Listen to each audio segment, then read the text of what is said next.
Hi friends, మీ ఆరోగ్యానికి అవసరమైన కొన్ని సూత్రాలు. రోజుకి 2 సార్లు కనీసం, అంటే ఉదయం ఒకసారి, నైట్ పనుకునే ముందు ఒకసారి మీ పళ్ళని ఒకసారి క్లీన్ చేసి పనుకోండి. అట్లీస్ట్ నైట్ టైము మీరు కనీసం వేలుతో అన్న అట్లా అట్లా తోమేసి పనుకోండి.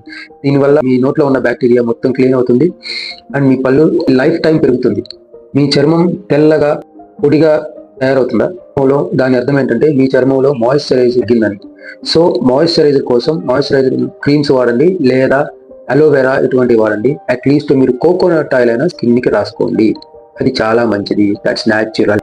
ఉప్పు మరియు షుగర్ ఇవి చాలా తక్కువ, లిమిటెడ్గా, చాలా అంటే చాలా తగ్గించుకుంటే మీ ఆరోగ్యానికి చాలా మంచిది. ఎందుకంటే ఈ రెండు బీపీని, డయాబెటీస్ని పెంచుతాయి.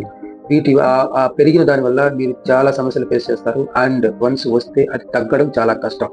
చాలా కష్టం మాత్రమే, అసాధ్యం మాత్రం కాదు. తగ్గించుకోవచ్చు పర్మనెంట్గా, బట్ చాలా కష్టం. సో మీరు హెల్తీగా ఉండాలంటే ఉప్పు, చక్కెర చాలా వరకు తగ్గించింది. మీరు కూర్చొని పని చేస్తున్నారా?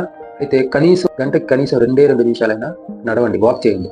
దానివల్ల మీ వెయిట్ కంట్రోల్లో ఉంటుంది అండ్ మీ బ్యాక్కి ఎటువంటి ఇష్యూస్ రాకుండా ఉంటాయి.